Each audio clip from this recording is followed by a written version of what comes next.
Hello guys, അപ്പം ഞായറാഴ്ച രാവിലെ 9 മണി 10 മണിയാകുമ്പോൾ വരാമെന്ന് പറഞ്ഞിട്ടുള്ള ആൾക്കാരാണ്. പക്ഷെ വന്നപ്പോൾ 2 മണി. അതിനിടയ്ക്ക് വിളിച്ചപ്പോൾ പറഞ്ഞത് 5 മണിയാകുമ്പോൾ വരാമെന്ന് കേട്ടോ. അപ്പോൾ ഇവർ വന്ന് പോയിട്ട് വേണം എനിക്ക് ബാക്കി കാര്യങ്ങളൊക്കെ ഒതുക്കിയിട്ട് ബസ്സിന് ടിക്കറ്റ് എടുക്കാൻ. അപ്പോൾ അത് പറഞ്ഞപ്പോൾ അവരൊരു 2 മണി 3 മണിയാകുമ്പോൾ വരാമെന്ന് സമ്മതിച്ചു. അങ്ങനെ വന്ന് അവരുടെ പണി തുടങ്ങിയിട്ടുണ്ട്. ഓൾറെഡി ഒരു കാർട്ടൂൺ ഞാൻ ഇന്നലെ പാക്ക് ചെയ്ത് വെച്ചിട്ടുണ്ടായിരുന്നു.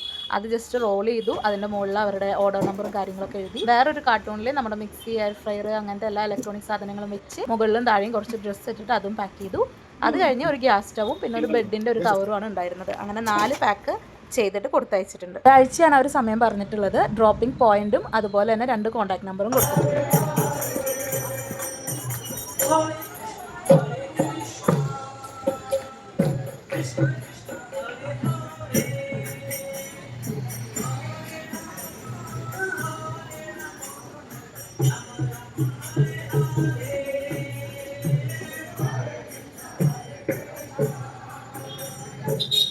അവർ പോയി കഴിഞ്ഞ് താഴേക്ക് നോക്കി നിൽക്കുമ്പോൾ കൃഷ്ണൻ്റെയും രാമൻ്റെയും ഒക്കെ പാട്ട് പാടിയിട്ട് ഒരു ടീം പോയിട്ടുണ്ടായിരുന്നു കേട്ടോ.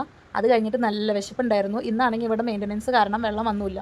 അപ്പോൾ ഉച്ചയ്ക്ക് ലഞ്ച് ഉണ്ടാക്കുന്ന പരിപാടി പാളിപ്പോയി. ചോറ് ഓൾറെഡി വെച്ചിട്ടുണ്ട്, കറിക്കുള്ള കൂട്ടങ്ങൾ തയ്യാറാക്കണേ ഉണ്ടായിരുന്നു. അപ്പോൾ നമ്മൾ നേരെ മാഗ്ന ബിരിയാണി വാങ്ങിച്ചു. ഇതിൻ്റെ വൺ ഓഫ് ദി ഫേവറേറ്റ് ബിരിയാണിയാണ് കേട്ടോ. ബാംഗ്ലൂർ വന്നിട്ട് കഴിച്ചതിൽ എഗ്ഗ് വെച്ച് കോട്ട് ചെയ്തിട്ടുള്ള ചിക്കനാണ് അതിൻ്റെ കൂടെ ഉള്ളത്. നല്ല ഫ്ലേവറാണ്, അത്യാവശ്യം നല്ല എരിവ് ഉണ്ടാവും കേട്ടോ. ബാംഗ്ലൂർ വന്ന് താമസിക്കുന്ന മലയാളീസിന് ഇത് പറഞ്ഞു തരേണ്ട ആവശ്യം ഉണ്ടാവില്ല, കാരണം അവർക്ക് ഇവിടെ 6 ബ്രാഞ്ച് ഉണ്ട്. അപ്പോൾ കഴിക്കട്ടെ.